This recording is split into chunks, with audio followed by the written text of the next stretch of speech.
बार बार उन्हें कॉल करके ये कह रहा है कि वह रोहित गोदारा गैंग का सदस्य है। 10 करोड़ रुपए की अवैध मांग परिवादी से कर रहा है और अगर वो पैसे नहीं दिए जाते, समयबद्ध रूप से वो पैसे नहीं दिए जाते, तो परिवादी को और उसके परिवारजनों को मौत के घाट उतारने की धमकी दे रहा है। धीरे धीरे बातों में लेकर के ये पता कर लिया कि इनका जो परिवार है वो वेल टू डू है, उनके पास बिजनेस से अच्छी कमाई है और उसका फ़ायदा उठा करके एक्सटॉर्शन करके उनसे पैसे ऐंठने की ये योजना बनाई। परिवादी का मूवमेंट शहर में और शहर के बाहर कहाँ होता है वो पता किया, जिसको इन्होंने कॉल करके धमकी में इस्तेमाल किया, जिससे परिवादी को ये आभास हो सके कि ये उसके बारे में बहुत जानकारी रखते हैं। बिना पैसे खर्च किए घर बैठे कमाए 1500 रुपए प्रतिदिन। बस डाउनलोड करें बैंक साथी ऐप, फ्री ट्रेनिंग लेकर कमाना शुरू करें। बैंक साथी से जुड़कर 15 लाख लोगों के सपने हुए पूरे। अब बारी है आपकी।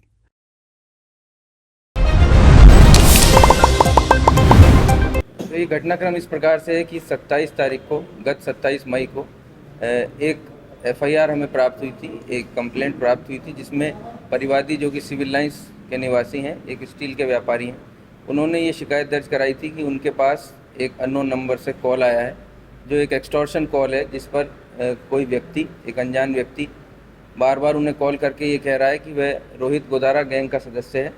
10 करोड़ रुपए की अवैध मांग परिवादी से कर रहा है और अगर वो पैसे नहीं दिए जाते, समयबद्ध रूप से वो पैसे नहीं दिए जाते, तो परिवादी को और उसके परिवारजनों को मौत के घाट उतारने की धमकी दे रहा है। जो पहली कॉल परिवादी के पास आई है वो 27 मई को आई।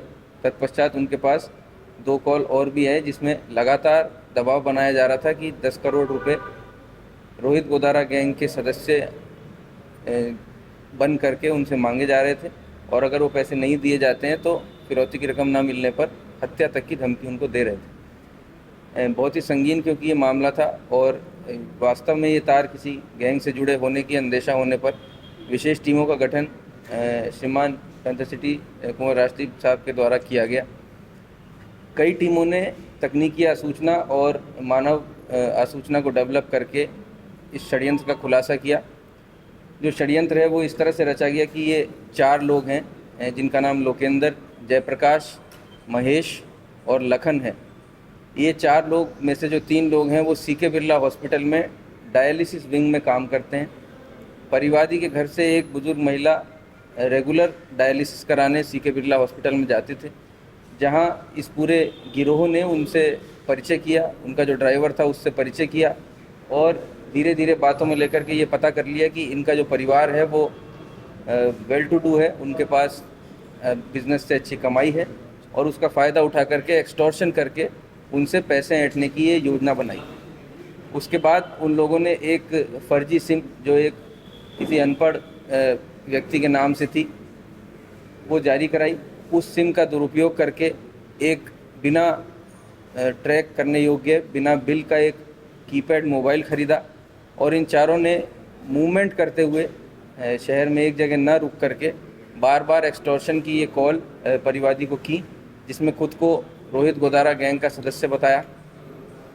क्योंकि सिम और मोबाइल फ़ोन दोनों ही बेनामी थे और उनका उपयोग इस घटना को कारित करने के अलावा किसी और काम में नहीं किया गया था, ना तो उसका कोई कॉल रिकॉर्ड था, ना उसका कोई सेल परचेज रिकॉर्ड था। इसलिए हमारे सामने ये एक चुनौती थी। जिला विशेष शाखा, तकनीकी शाखा, सोडाला का जो फील्ड स्टाफ है, SHO Sodala, ACP Sodala, bravo south, इन सभी की टीमों ने अथक परिश्रम करके ये सफलता आज हासिल करी, जिससे इस पूरे षड्यंत्र का हम खुलासा कर पाए और इनसे जो सबूत हैं, जो घटना में कारित मोबाइल फ़ोन इत्यादि हैं, वाहन हैं, उन सभी के बारे में अहम सुरागरसी हो पाई, जिसको जल्दी बरामद कर लिया जाएगा। इस पूरे घटनाक्रम में श्यामनगर थाने के 2 कांस्टेबल की विशेष भूमिका रही है, जिन्होंने इस बहुत लंबी दूरी तक के कैमरे देख करके एक रूट बना करके और ये जो संदिग्ध गिरोह था इसकी गाड़ी की पहचान की जयपुर शहर के भीड़ भाड़ वाले इलाके में, और जिसके सुराग पा करके आगे बढ़ के और हम इन लोगों को दस्तयाब कर पाए। ये सभी निवासी जयपुर और आसपास के इलाके में हैं। इनमें से जैसा मैंने बताया कि 3 लोग सीके बिरला हॉस्पिटल के डायलिसिस वार्ड में टेक्नीशियन और नर्सिंग का काम करते थे और जो चौथा व्यक्ति है लखन, जिसने कॉल किया था, वो शूटिंग का एयर पिस्टल का खिलाड़ी है जो कथित तौर पे जो बता रहा है कि वो नेशनल इवेंट भी खेला हो। तो प्रारंभिक पूछताछ में ये सामने आया है कि जो परिवादी के घर से जो बुजुर्ग महिला थी, उनसे ये लंबे समय से डायलिसिस के कारण संपर्क में थे, उनका विश्वास इन्होंने जीता। साथ ही जो परिवादी के घर का जो ड्राइवर था, जो लगातार पेशेंट को लेकर के हॉस्पिटल जाता था, उससे भी इन्होंने अच्छी दोस्ती की।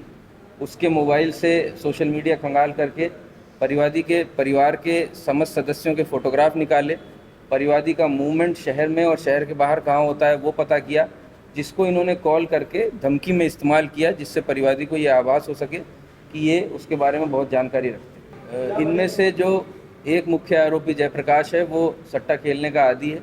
उसके ऊपर सट्टे में हुए नुकसान के कारण भारी कर्जा था और इन लोगों ने आपस में भी एक दूसरे को कर्जा दे रखा था। उस घाटे की क्षतिपूर्ति करने के लिए ये बहुत डेस्परेट थे, एक ऐसी कोई योजना बनाना चाह रहे थे जिससे भारी रकम ये किसी से ऐंठ सके। थार गाड़ी है वो इनमें से ही एक जो आरोपी है उसके भाई के नाम है। इस थार गाड़ी को गिरवी रख के भी इन लोगों ने लोन ले रखा है और भारी कर्जे में होने के कारण ये इस अपराध को करने के लिए प्रेरित हुए। झलको